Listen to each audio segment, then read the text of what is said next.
Xavier, merci d'avoir accepté notre invitation. C'est moi qui vous remercie. Alors, Xavier est un physicien, théoricien de la nanoélectronique quantique. Donc, c'est autour de ça que tu développes ton effort de recherche depuis une vingtaine d'années maintenant. Je crois que tu es un ancien de Paris-Saclay, finalement, francilien, du CEA, et qui a rejoint Grenoble il y a maintenant une quinzaine d'années, toujours dans des activités de recherche autour de la nanoélectronique à NCORE. Tu vas nous en dire un mot pendant ton exposé.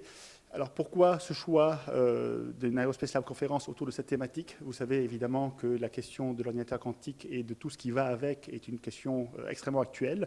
Il me semblait utile, peut-être urgent dans ce contexte-là, d'avoir un éclairage de quelqu'un dont c'est la préoccupation, enfin, au sein de l'équipe à laquelle tu appartiens au CEA et les activités de recherche que tu pilotes de ton côté, que tu puisses nous donner ton éclairage sur cette question.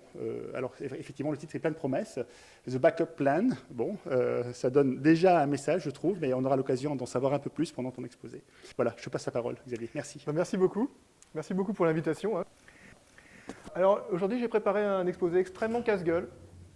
Alors, j'espère que... Alors, aidez-moi si vous voyez qu'à un moment donné, vous ne comprenez plus rien. N'hésitez pas à lever la main, m'arrêter, demander des clarifications.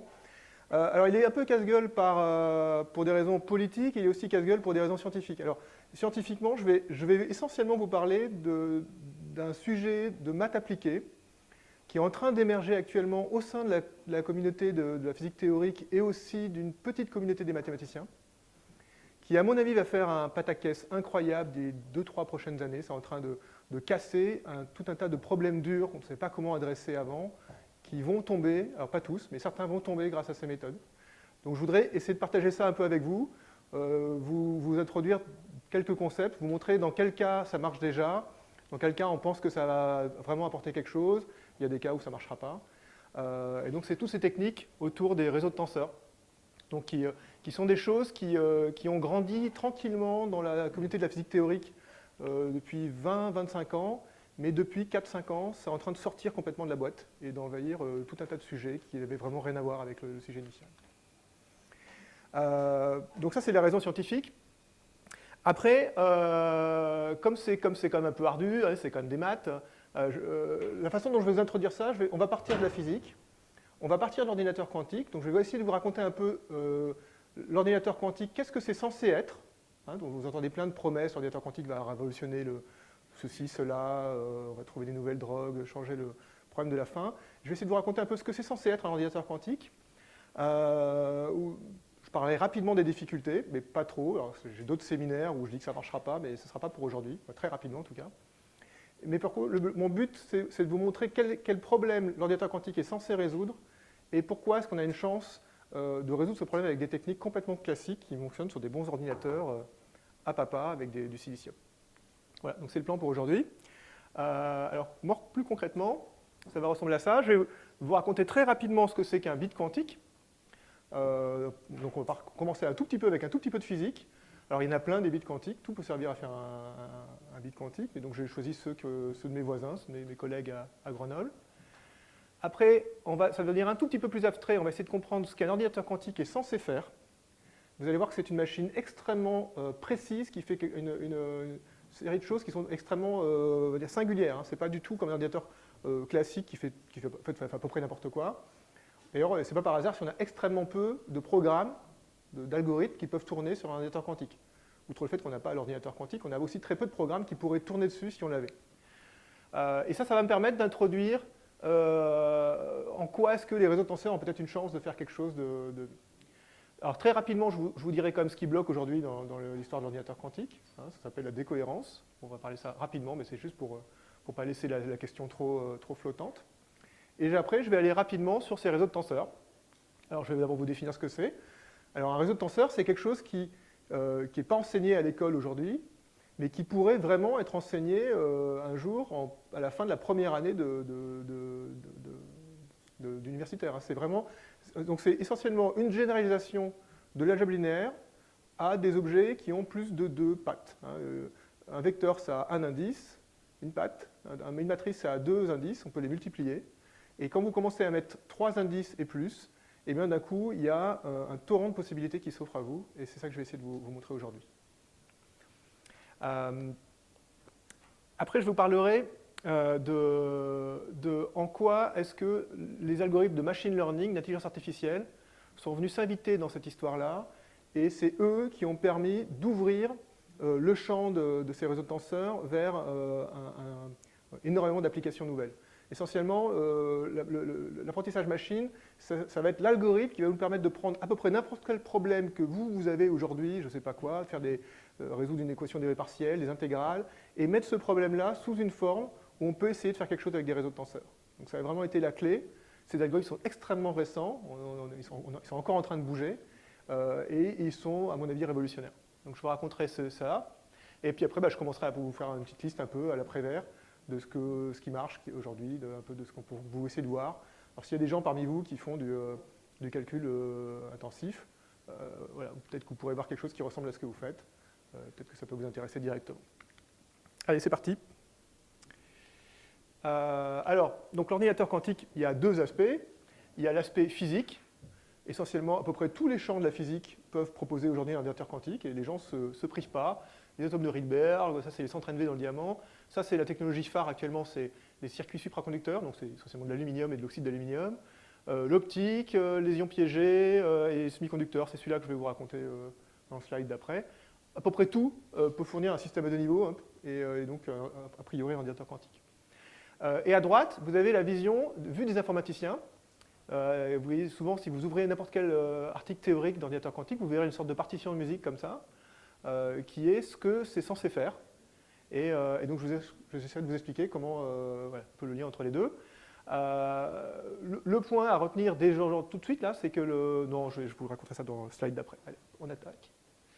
Donc ça, c'est le premier bit quantique de semi-conducteur dans une technologie CMOS, c'est une technologie qui est la même que celle que vous avez dans l'ordinateur, qui était fait à Grenoble, alors c'est pour ça que je l'ai pris, parce que c'est un copain qui a fait la manip. Vous avez ici une microscopie électronique, ici c'est TEM, donc c'est la transmission. Donc essentiellement, vous avez un canal, c'est un transistor en fait, hein, c'est un double transistor, ici il y a deux grilles. Donc c'est un canal, source, drain, et ici une grille électrostatique qui permet d'attirer des électrons sous la grille. Alors là, vous en avez deux. Ils attirent essentiellement alors là, la nouveauté c'est qu'on est à très basse température, 10 millikelvin. On va attirer un seul électron, et on va essayer, comme système à deux niveaux, on va utiliser le spin de l'électron, donc qui peut être up ou down. Ça va être le 0 et le 1, l'ordinateur quantique. Et donc après, on va envoyer des radiofréquences sur la grille. Et par exemple, là, si vous avez des radiofréquences, à la fréquence de l'armor du spin, vous voyez des magnifiques oscillations de Rabi. Et voilà, c'est ça le bit quantique. Et vous pouvez faire cette manip avec à peu près tout ce qui existe dans la nature. Alors, avec des avantages, des inconvénients, il y a plein de variantes, etc. Mais in fine, il s'agit d'isoler deux niveaux et on contrôle très bien les couplages et après d'envoyer des pulses à la bonne fréquence pour pouvoir faire osciller tout ça. Ça, c'est un bit quantique. Donc avec ça, on est censé pouvoir faire une superposition. Alors, on va appeler un état, on va l'appeler 0, l'autre, on va l'appeler 1. Comme ça, on a l'impression de faire de l'informatique. Et puis, on va faire n'importe quelle superposition de 0 et de 1. Alors, l'intérêt de l'ordinateur quantique, c'est que si vous avez plusieurs bits quantiques, maintenant, l'état, c'est maintenant un produit tensoriel. Ça veut dire que maintenant, vous avez une somme sur toutes les possibilités. Là, le I1, c'est le bit 1, IN, c'est le bit N, qui veulent chacun 0 ou 1. Et maintenant, on a n'importe quelle combinaison linéaire de ça. Donc la fonction onde ici, elle a 2 puissance n composantes, donc un nombre exponentiel de composantes. Et donc, on a un espace qui est exponentiellement riche, et donc l'espoir de pouvoir faire des choses qu'on ne saurait pas faire autrement. C'est vraiment ça le début de l'histoire, c'est de dire qu'on a un vecteur ici, une sorte de gros vecteur, dont la taille est de 2 puissance n composantes. Alors un programme, du coup, ça ressemble un peu à cette partition de musique là.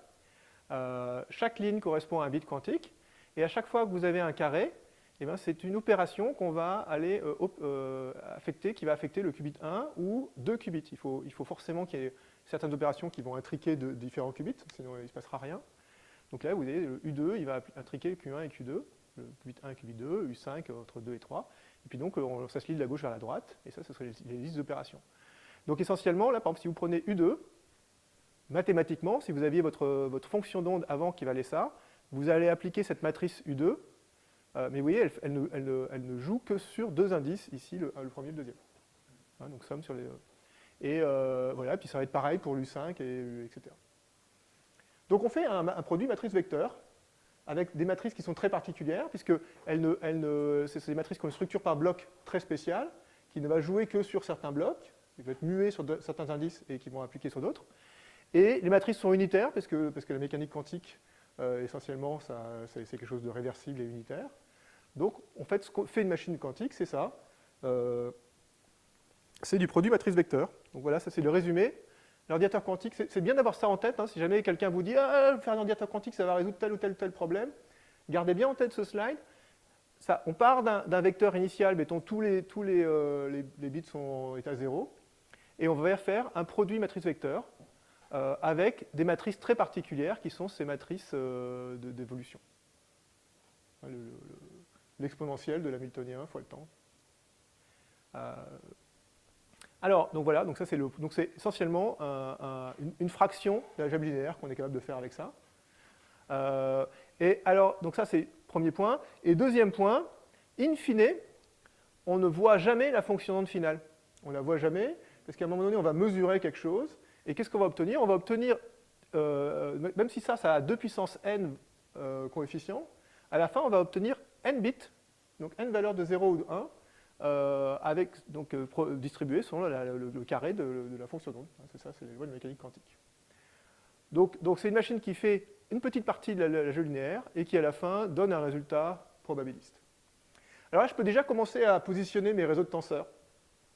Donc qu'est-ce qui est bien et qu'est-ce qui n'est pas bien dans cette histoire d'ordinateur quantique? Alors, oui, le très très gros vecteur exponentiellement, et ça c'est pas mal. C'est pour ça que j'ai mis un plus ici. Par contre, le fait que les matrices soient unitaires, ça c'est quand même pénible, c'est une contrainte forte. Et le fait qu'elles ne jouent que sur certains degrés de liberté, c'est aussi une contrainte forte. Et alors le fait qu'on ait quelque chose de probabiliste à la fin, ça c'est une contrainte extrêmement forte. C'est qu'à la fin, vous allez avoir quelque chose d'exponentiel, vous n'obtiendrez que, si vous faites tourner votre ordinateur quantique pendant 200 heures, à la fin vous allez avoir 50, si vous avez 50 bits quantiques, 50, 0 et 1. C'est tout ce que vous allez avoir. Donc déjà, quand vous voyez quelqu'un qui vous dit « Oh là là, on va faire du quantum machine learning », par exemple, juste en termes de flux d'informations, là, on va être typiquement, quand vous commencez à mettre des nombres réalistes, et tout en étant extrêmement optimiste, on est dans le micro-octet par seconde de flux d'informations. C'est-à-dire que ça ne remplacera jamais un ordinateur qui a des flux de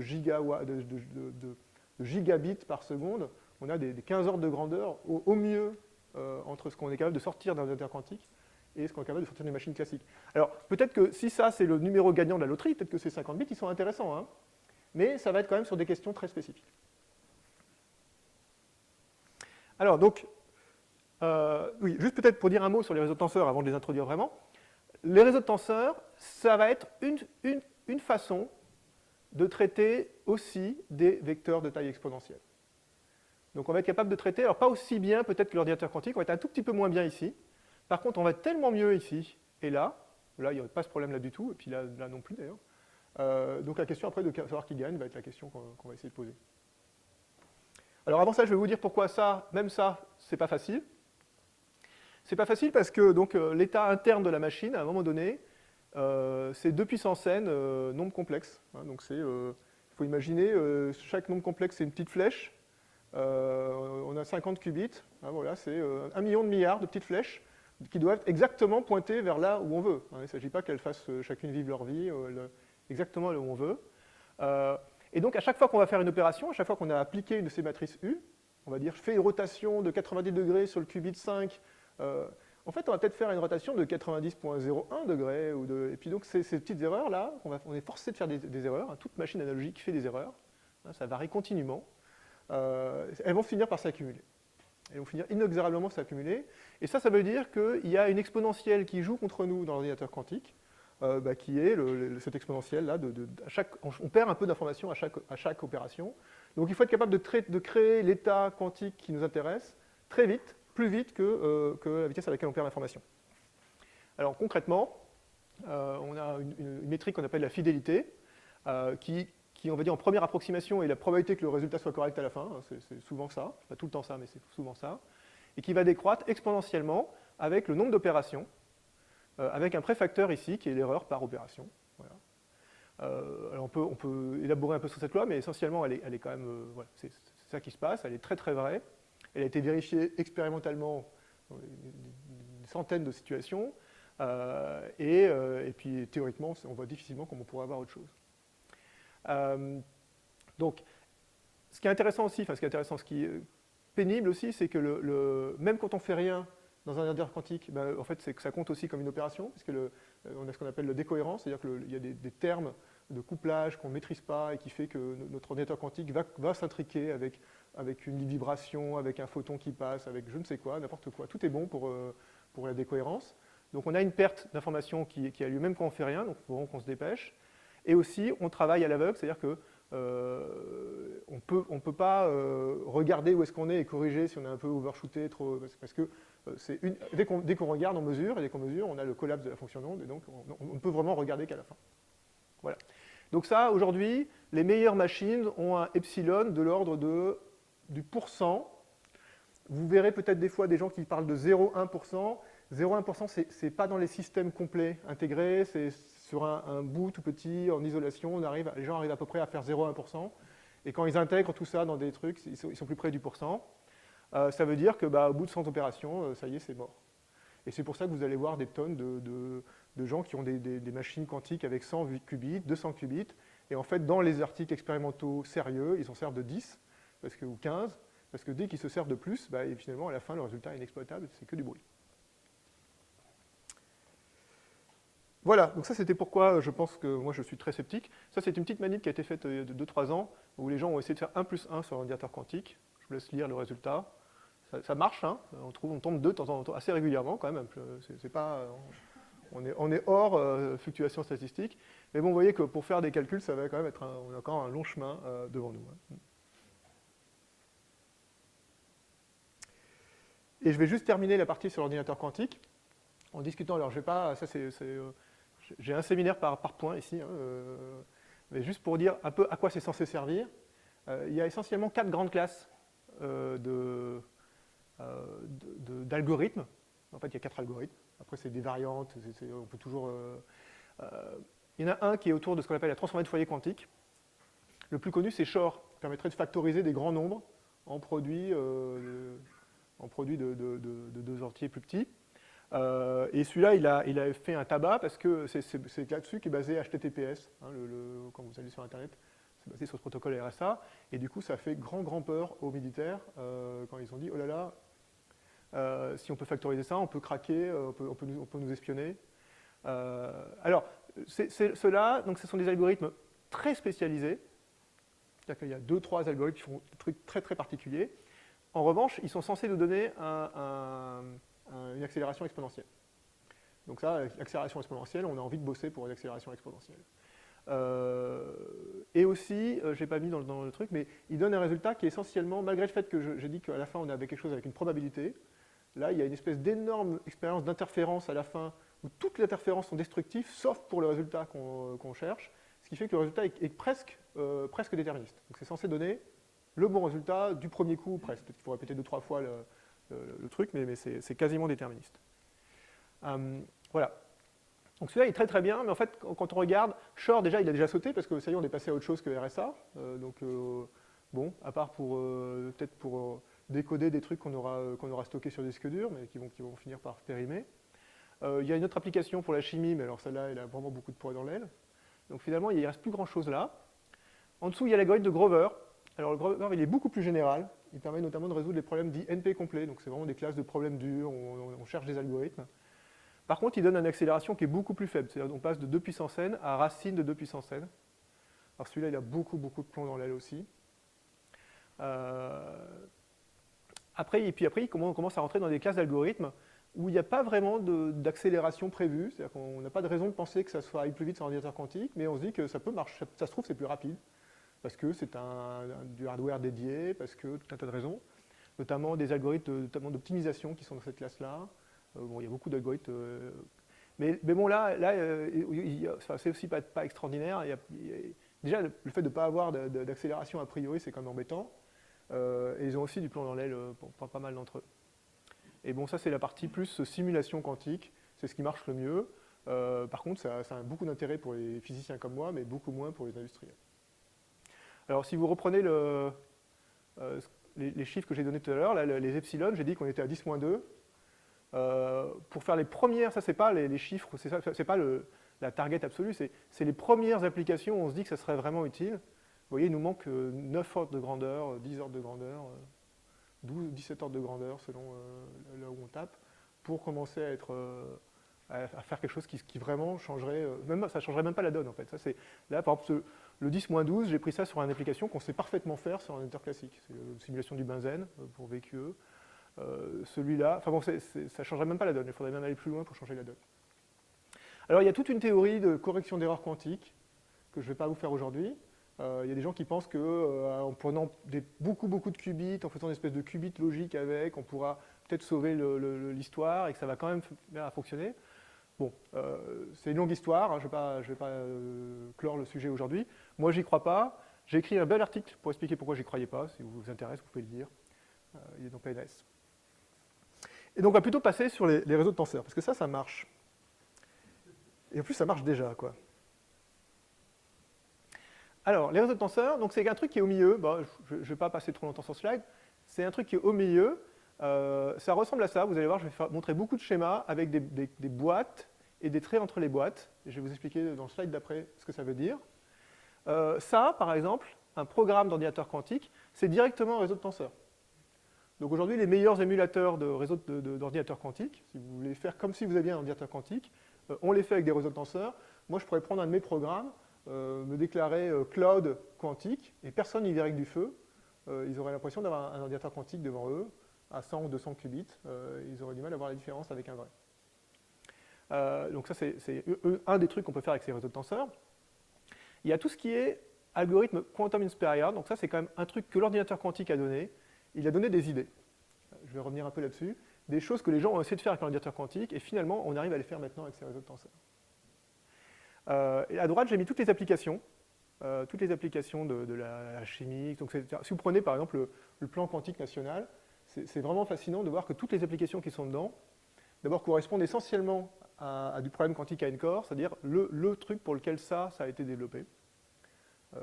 J'ai un transparent à la fin, si on me pose la question, je pourrais vous montrer.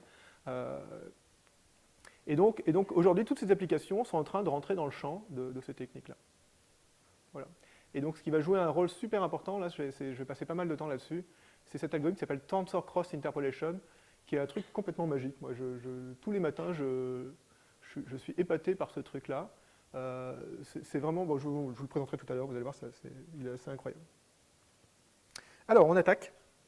J'en suis où au niveau temps 30. Oula. Donc un tenseur. Alors un tenseur, pour moi, c'est un petit dessin.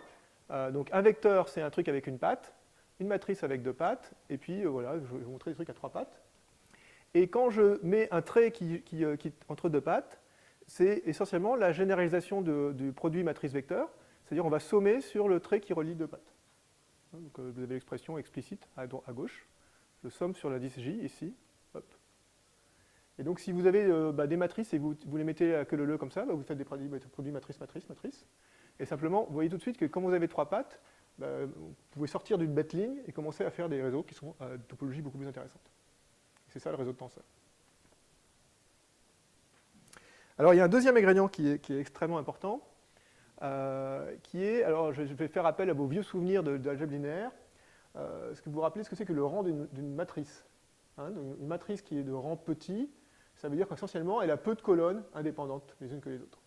Et une matrice de rang petit, elle est compressible. Donc si vous avez une matrice qui est n par n, mais qui est de rang petit r, alors plutôt qu'avoir n carré nombres que vous avez besoin de tenir en mémoire, il suffit de tenir 2 matrices de taille n par r et r par n. Alors ça, c'est un petit gain pour une matrice, mais le gain va devenir exponentiel quand on va commencer à parler de réseaux de tenseurs. Et c'est pour ça qu'on va être capable de représenter des matrices exponentiellement grandes avec ces réseaux de tenseurs. Donc très concrètement, si vous prenez par exemple ici un tenseur à 4 pattes, je vais grouper les 2 pattes de gauche ensemble, je vais dire que ça fait une patte. Je vais grouper les 2 pattes de droite ensemble, ça fait une deuxième patte, et là j'obtiens une matrice. Et après, je peux faire une décomposition de Baran, hein, typiquement ça s'appelle la décomposition par valeur singulière, c'est une façon d'obtenir, et qui va me donner donc, ces matrices à 3 pattes ici, la matrice valeur singulière au milieu, et si la matrice est de Baran, je vais pouvoir tronquer au milieu, et je vais donc avoir cette représentation ici, qui va être une compression de ceci. Donc ça, c'est quelque chose de mathématique. J'ai ces images à droite que je montre souvent. Si vous avez absolument aucune structure, par exemple une image aléatoire, bon, bah, il n'y a rien à faire, il faut stocker tous les nombres. Mais en fait, la découverte qu'on est en train de faire actuellement, c'est que l'essentiel des objets mathématiques avec lesquels on manipule toute la journée, en fait, sont très très structurés, ont une structure. Par exemple, ce magnifique chaton a une structure. Et si vous prenez l'ensemble des images, par exemple, que vous pouvez prendre avec un appareil photo, c'est en fait un ensemble minuscule par rapport à l'ensemble des images que vous pouvez générer pixel par pixel. Vous pouvez faire l'expérience, si vous générez ici une image pixel par pixel, aléatoirement, et vous en générez plein, et vous cliquez sur Entrée jusqu'à vous envoyer une qui vous rappelle vaguement quelque chose. Avec les nuages, ça marche très vite. 3 nuages, celui-là, il a une forme d'éléphant. Ici, vous pouvez cliquer toute votre vie. Vous ne verrez jamais autre chose que toujours la même histoire. Pour votre œil, ce sera toujours la même image. Jamais vous verrez quelque chose qui vous rappelle, même grossièrement, un petit chat, par exemple. Donc en fait, l'espace des images possibles est minuscule, et c'est pour ça que le JPEG marche très bien et qu'on arrive à les compresser, ces images. Et bien c'est pareil avec l'essentiel des objets mathématiques qu'on va... Donc en fait, ce qu'on est en train de découvrir aujourd'hui, c'est qu'on est en train de regarder tous les objets avec lesquels on vit depuis très longtemps, et se dire, mais alors celui-là, est-ce qu'il ne serait pas compressible? Et s'il l'est, alors on a des gains de temps calcul qui sont vraiment prodigieux. Donc c'est ça que je vais essayer de vous raconter maintenant. Alors, comme les gens de la physique théorique ont bossé depuis très longtemps, donc on a tout un arsenal de techniques. Donc les vecteurs, les matrices, voilà, les tenseurs. Avec ça, on peut faire des réseaux. Alors là, on peut faire un arbre, on peut faire plein de trucs. Celui-là, je veux pas mal vous le montrer. Ça s'appelle le train de tenseurs. Tout ce que je vais vous montrer aujourd'hui, on l'a fait avec des trains, ou presque. Les gros vecteurs, les grosses matrices, voilà. Avec ça, on peut calculer des produits, voilà, de produits scalaires entre deux, produits matrices vecteurs, problème de valeur propre. Et on a toute une boîte à outils. Par exemple, on a des algorithmes qui vont résoudre les problèmes aux valeurs propres pour une matrice mise sous la forme dans ce qu'on appelle ici c'est marqué TTO, enfin, essentiellement un réseau de tenseurs. C'est une matrice sous forme de réseau de tenseurs. Évidemment, il faut que ça soit Baran, sinon ça ne sert à rien. Et on va avoir des algorithmes qui vont nous donner les valeurs propres. On va avoir des algorithmes qui vont permettre de faire le produit matrice vecteur, des algorithmes qui vont permettre de résoudre AX égale B. Enfin, toute l'algèbre binaire, on est capable de le faire une fois qu'on a mis les matrices et les vecteurs sous ces formes-là. Simplement, on va le faire exponentiellement plus vite que ce qu'on saurait faire sur le truc initial. Enfin, tout est là.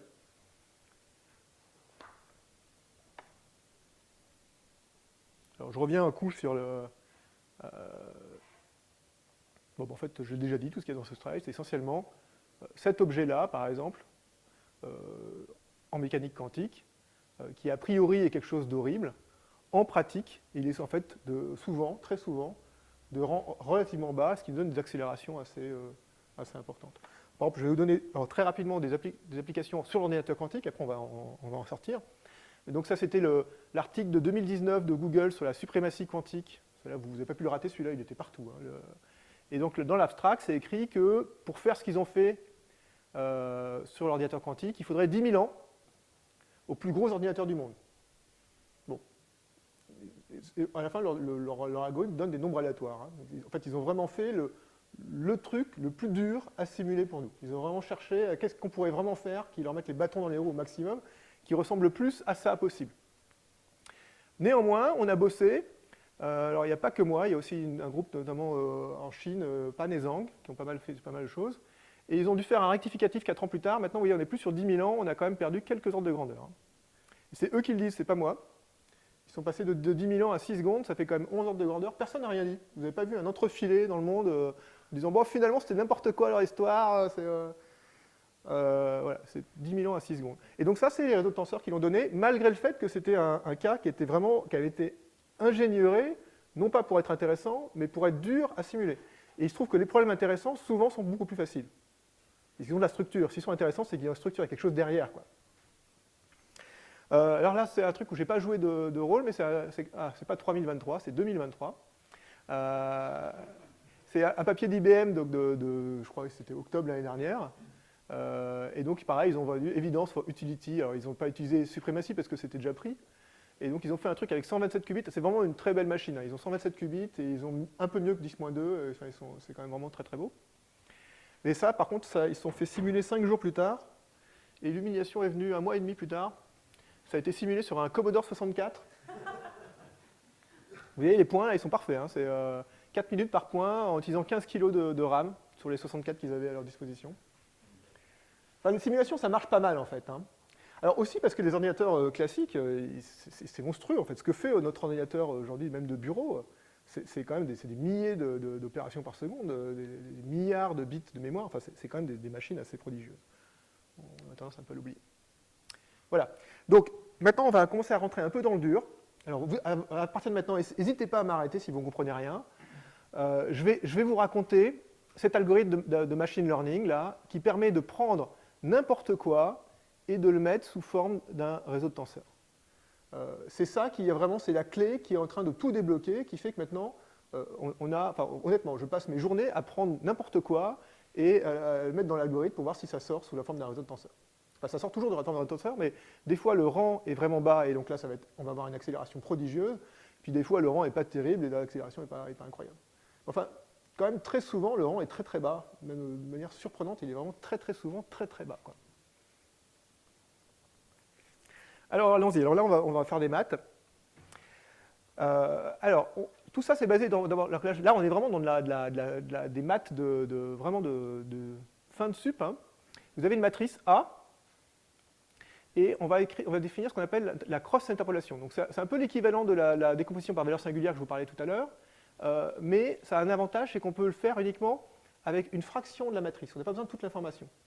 Donc, vous prenez votre matrice ici, vous prenez quelques colonnes, mettons 3, vous en faites une matrice comme ci, vous prenez 3 lignes, voilà, et les intersections, là, c'est la matrice du milieu que vous inversez. Et bien ça, si votre matrice ici A est de rang 3, ça c'est exact. Voilà, ça c'est facile à voir. Alors je n'ai pas mis la preuve, mais c'est facile à voir.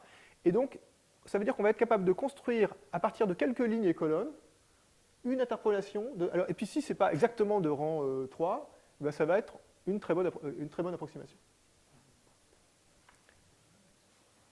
Ah zut, je crois que j'avais un slide pas mal, j'ai oublié de le montrer. Très bien. Et donc, essentiellement, comment est-ce qu'on fait? On choisit une ligne et une colonne, on calcule le truc à droite, et après on regarde ce qui reste, on regarde là où on s'est plus trompé, et on prend le point où on s'est plus trompé comme nouvelle ligne et colonne, et on est sûr de réduire l'endroit où on a fait le plus d'erreurs. Donc c'est un algorithme un peu qui est intéressant parce qu'à chaque fois, on va chercher l'endroit où on est le plus mauvais.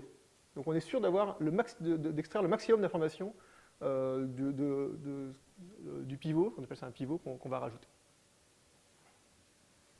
Et donc essentiellement, là on décrit la matrice uniquement en termes d'une liste, ici, qu'on appelle I et J, là, de quelques lignes et quelques colonnes. Donc ça c'est quelques indices, là, je sais pas quoi, 1, 4, 7, 4, 6, et puis quelques colonnes, et ça décrit essentiellement la matrice. Vous pouvez vérifier aussi que si vous calculez l'approximation sur les lignes ou sur les colonnes, en fait, celui-là compense celui-ci, et puis du coup, donc c'est exact sur les lignes. Alors, donc très très bien. Alors maintenant, on va commencer au truc un peu plus dur. Comment est-ce qu'on fait pour faire des réseaux de tenseurs à partir de là? Donc vous avez votre tenseur. Donc là, je commence par vous faire un algorithme qui ne sert absolument à rien. Pourquoi il ne sert à rien? Parce qu'il a un coût exponentiel. Mais néanmoins, il est pas mal pour comprendre un peu ce qui se passe. Donc vous avez votre tenseur, vous allez séparer, vous allez prendre le premier indice, vous le mettez à gauche, et tous les autres indices, vous les mettez à droite, et vous dites que c'est une matrice. Et vous faites l'interpolation. Bon, ben voilà, on a une représentation comme ça, là, avec ça c'est l'inverse de la matrice de pivot, et puis vous avez les deux matrices à gauche et à droite. Vous voyez qu'ici, là, vous avez les pivots, ça va être ici une liste de valeurs de cet indice-là, donc de U1. Par contre, ceux-ci, ça va être des listes de valeurs de U2, U3, U4, U5. Donc ça devient très vite un peu pénible à gérer. Vous avez des listes de listes, hein, essentiellement vous allez avoir des têtes de listes de listes. Puis vous continuez, vous prenez le truc qui reste, et puis vous le factorisez, jusqu'au bout. Et donc à la fin, on obtient ce train de tenseurs, là, qui va être une approximation de ce truc. Alors ça ne marche pas, parce que vous voyez que la première matrice, elle est de taille exponentielle. Là. Si j'ai mis, Par contre, ce qui marche, c'est le truc suivant, c'est vous commencez avec une approximation de rang 1, c'est-à-dire vous commencez avec juste un point, donc là, il n'y a qu'une seule valeur partout, et vous prenez les matrices comme ça par paire, et vous refaites une cross-interpolation de cette matrice-là pour augmenter le rang, chaque fois en rajoutant un pivot. Puis vous allez scanner comme ça, je ne vais pas rentrer trop dans les détails, mais vous allez scanner comme ça votre réseau de tenseurs à chaque fois prendre deux matrices comme ça, T, là, et puis refaire une interpolation de ce truc-là pour augmenter le nombre de points au milieu. Et petit à petit, ça va converger vers essentiellement l'approximation de ça. Donc on est dans l'apprentissage machine, au sens où on a un modèle qu'on va fitter sur des données. Une grosse différence, c'est que les données ici, ce n'est pas juste un tas de données, débrouillez-vous avec. Ça va être typiquement, là, le point d'entrée de l'algorithme, c'est une fonction. C'est vous donnez une fonction qui, pour une valeur de U1, U7, renvoie la valeur de A. Donc vous êtes capable d'écrire cette fonction dans votre ordinateur. Vous donnez cette fonction à l'algorithme, et lui, il va se débrouiller pour vous faire cette factorisation. Donc voilà, donc le nombre de pattes ici, c'est le nombre de pattes physiques que vous avez ici. Et ici, là, le rang, en fait, il est caché dans le nombre de valeurs que prend le lien vert. Donc si la matrice est de haut rang, ces matrices-là vont être des grosses matrices. On l'appelle. Elles vont être plus ou moins allongées. Ouais, c'est ça. Donc ça, c'est une matrice qui est. Mettons que la valeur ici, elle prend des valeurs. Et ici, c'est une matrice qui va être qui par d. Donc j'ai qui carré fois d valeurs pour chacun de ces trucs-là. Quand tout se passe bien, ça converge très vite avec qui. Très vite, ça peut être jusqu'à 3, 4. Et puis on sait faire jusqu'à 10 000 en bossant, 1000.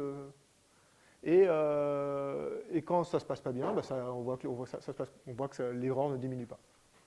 À chaque fois, on a les deux. On a toujours l'approximation et on peut toujours appeler celui-ci. Donc on peut toujours comparer, se faire un test set, et puis regarder, là c'est bon, je suis à 10-8 partout, c'est qu'à moins de malchance, c'est que j'ai dû avoir une bonne approximation.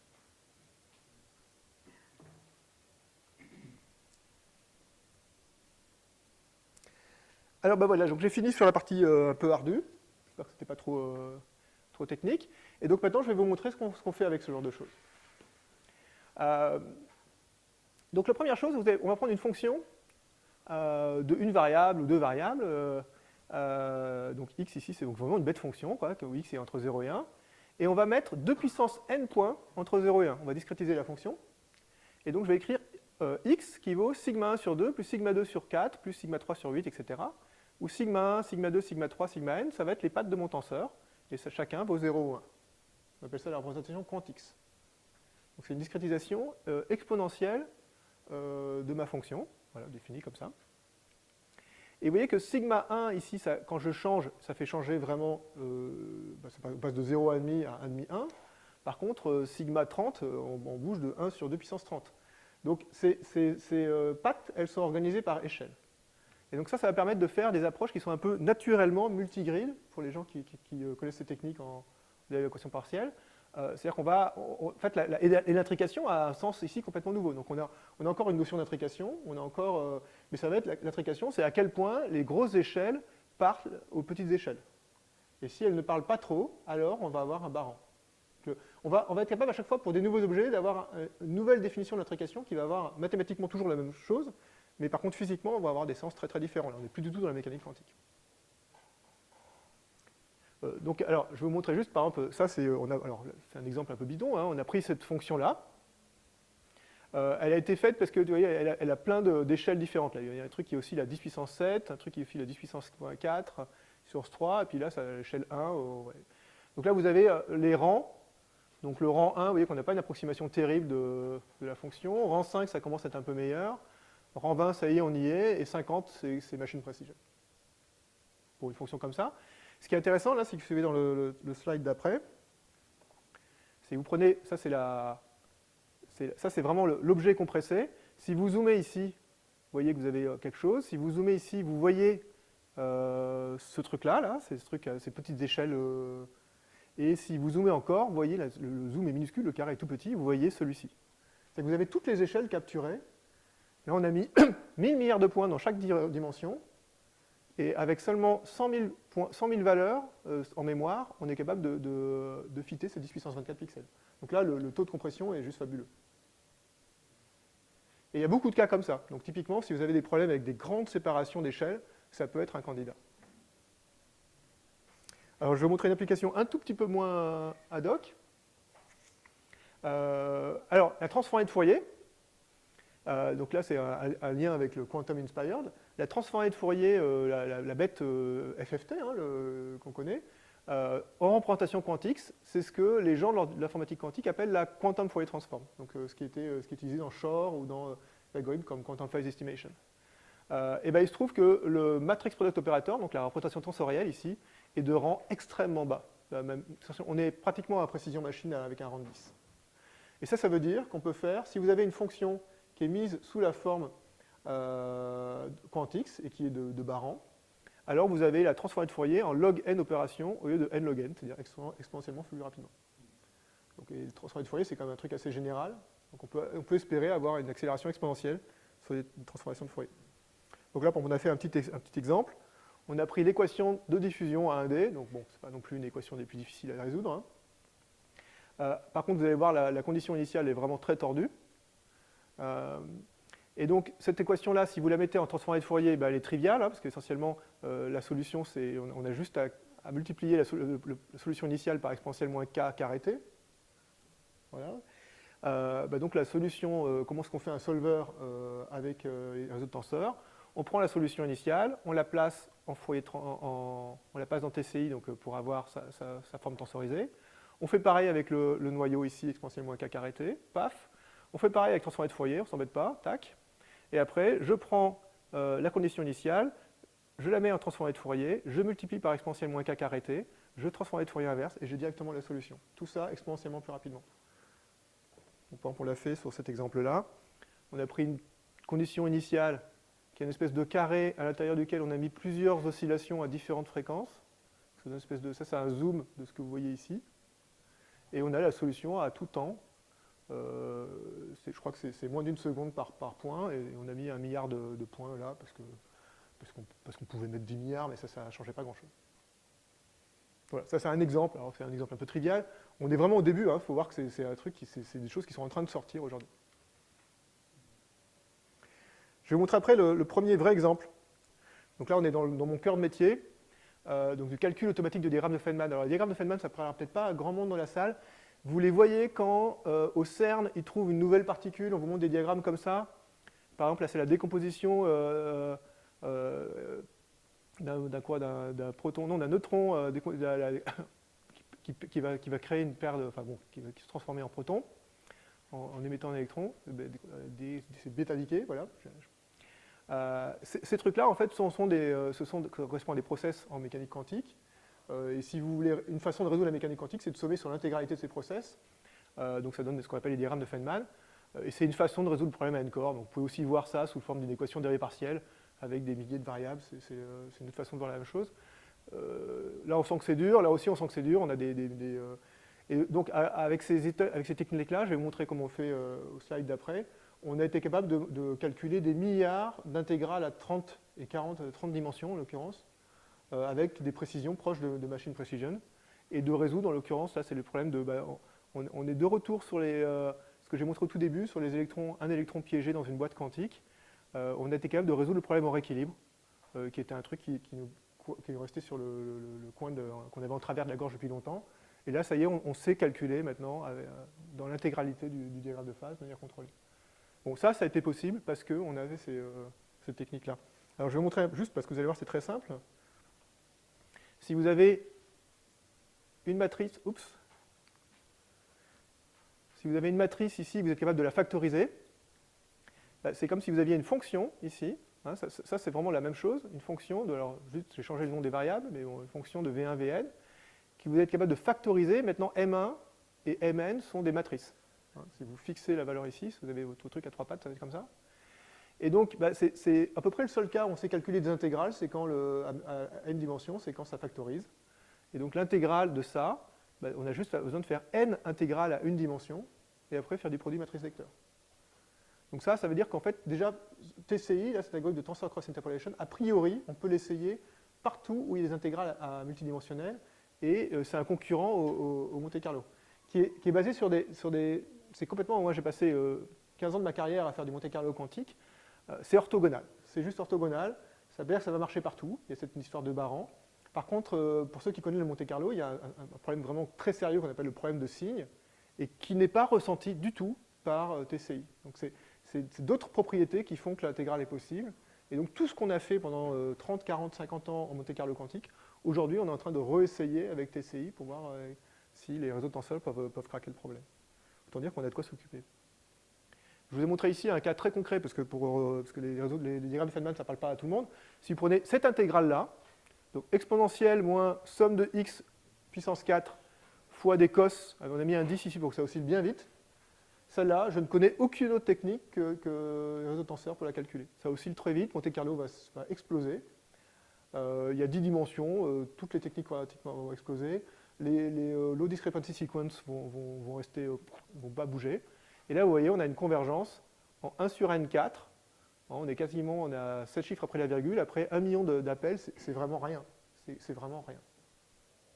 Ça converge. Et puis 1 sur n4, Monte-Carlo ne peut pas faire mieux par construction que 1 sur racine de n. C'est la loi du grand nombre, on ne fera jamais autre chose.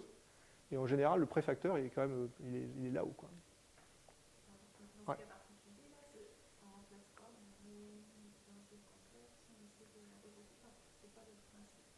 On prend ce truc-là, on le donne à TCI, il renvoie le réseau de tenseurs. Et une fois qu'on a le réseau de tenseurs, on a essentiellement n fonctions à une variable, et j'ai plus que des intégrales à une dimension à faire. Pour identifier ces matrices indépendantes, tu fais comment?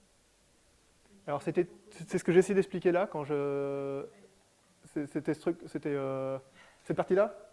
Oui, j'arrive pas à l'appliquer sur cet exemple. Alors, ouais. Alors, bon, c'est vrai que ça fait beaucoup d'informations d'un coup. C'est peut-être comment je pourrais faire. Mais essentiellement, concrètement, tu vas écrire ta fonction, tu vas écrire une fonction qui prend x1, x10 et qui renvoie cette valeur-là, qui est un nombre. Tu vas le donner à TCI. TCI va construire, au début, il va construire un réseau de tenseurs qui va être une très mauvaise approximation de ça. À chaque fois, il va appeler cette fonction, il va comparer avec l'approximation, il va regarder là où il fait vraiment un mauvais job, et il va rajouter des pivots dans ces tenseurs pour essayer que là où c'était faux, ça devienne exact. Et si ce truc-là est de Baran, au sens où j'ai essayé de le définir avant, ça va converger très vite. En gros, c'est ça Mais après, comprendre l'algorithme, il est un peu tordu. Il faut lire les articles, ça peut prendre. Je pense qu'il faut 1 heure ou 2 pour arriver juste à comprendre un peu ce qu'il fait. J'ai une question qui traduit mon incompréhension, mais quand tu dis c'est de Baran, c'est quoi qui est de Baran et comment je vois qu'un cosinus fois une exponentielle c'est de Baran? C'est des fonctions continues, dérivables, ça va bien avant? Alors. C'est quoi qui est de Baran? Une matrice, je comprends. Mais... Ouais. Non, mais donc c'est ça. Alors, donc là, j'ai pas de réponse d'abord simple à répondre à ta question. De Baran ici, ça veut dire que si ça était une fonction d'onde et que x1, xn était la position de n particules, alors ces particules seraient peu intriquées. Qu'est-ce que ça veut dire? Je ne sais pas. Donc on est un peu dans le... De Baran, ça veut dire que l'algorithme converge très vite. C'est ça que ça veut dire vraiment, en fait. C'est-à-dire que c'est très empirique pour l'instant, on a très peu de théorèmes. Alors il se trouve qu'on a quelques théorèmes. C'est proche d'un produit de 10 fonctions, ça a une valeur x1. Ouais, donc très concrètement, ça veut dire qu'il existe n matrices telles que le produit est égal à ça, à une erreur minuscule. Prêt. Mais là, c'est des fonctions, pas des matrices. Des fonctions de matrices, des matrices de fonctions, pardon. Des matrices dont chaque élément est une fonction de la patte correspondante. Avec une seule variable, en fait. Une seule variable par matrice. Ouais, tout est là. Tout le fait que, donc on a ramené des problèmes à n dimensions à beaucoup de problèmes à une dimension, mais les problèmes à une dimension étant exponentiellement plus simples, on a gagné exponentiellement dans l'histoire. J'en suis où au niveau du temps? Ouais, je suis en train d'exploser le temps, donc je vais essayer de lancer un peu. Bon, je ne vais pas passer là-dessus, mais il n'y a pas de problème de signe. Bon, il y a tout un tas de convergences très rapides. Hop. Alors, un exemple, une équation dérivée partielle. Alors là, on est de nouveau dans les quantiques. Les quantiques, donc c'est avec cette espèce de discrétisation par échelle que j'avais donnée.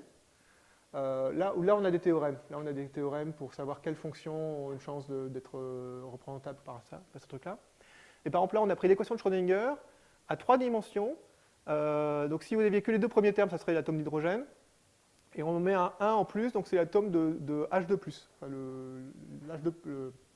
un électron sur 2 protons. Bon, bah, typiquement, on prend le Laplacien, on le met dans TCI, et on prend 1 sur R, on le met dans TCI, on prend 1 sur R, on le met dans TCI, on fait la somme des trois, on obtient l'hamiltonien sous forme d'un réseau de tenseurs, on file ça aux algorithmes qui ont été développés depuis 30 ans, ils s'appellent DMRG, hein, Steve White aura probablement le prix Nobel pour ça un jour, et on a le fondamental de l'atome H2+, à 7 chiffres après la virgule. Complètement imbattable. Bon, il se trouve que H2+, lui, on peut le résoudre quasiment analytiquement, mais il suffit que je fasse une petite modification de rien, et là, je ne sais pas comment obtenir ce truc-là, avec cette précision-là. On a, cette courbe est très, très mal faite, mais parce que là, on a voulu se comparer, c'est un travail qu'on a fait pour les chimistes, donc on a voulu se comparer à ce que les chimistes faisaient. Ce qui est intéressant, c'est que là, vous voyez, il y a 3 points, avec 2 puissance 12, 2 puissance 16 et 2 puissance 20 points par dimension. Et oui, pour avoir 7 chiffres après la virgule, on est obligé de mettre 2 puissance 20, c'est-à-dire 1 million de points par dimension, donc on a une grille à 10 puissance 18 points. On est complètement en dehors de ce qui serait imaginable avec des techniques de type différence finie ou élément fini.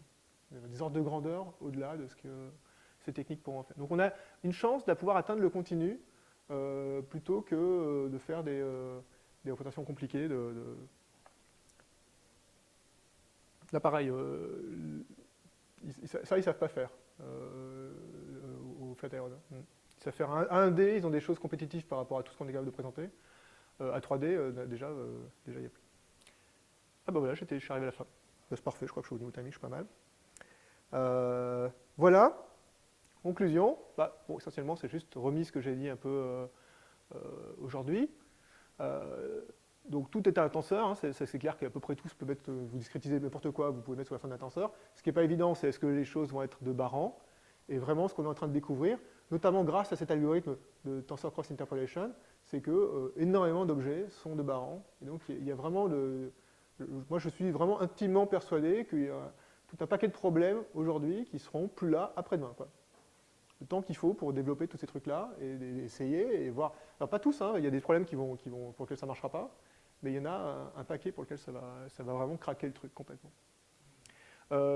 J'ai parlé de certaines choses, mais il y a des tonnes de choses dont je n'ai pas pu parler. On est en train de faire des choses pour essayer de faire des apprentissages d'expérience avec TCI.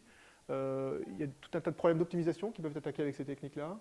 Il y a aussi tout un tas de choses qui ressemblent plus à de l'IA vraiment. Il y a tout un tas de directions qu'on est en train d'explorer, un peu tout azimut. On va voir ce qui tombe en premier, les fruits qui tombent en premier. Donc, mais on est vraiment dans une période qui est vraiment assez fascinante où on ne sait pas par quoi commencer, quoi. Voilà. Donc l'ordinateur quantique, on ne sait pas si ça va marcher, mais ça, je pense qu'il y a des choses qui vont tomber. Donc je vous remercie de m'avoir écouté, et puis je vous remercie aussi pour l'invitation.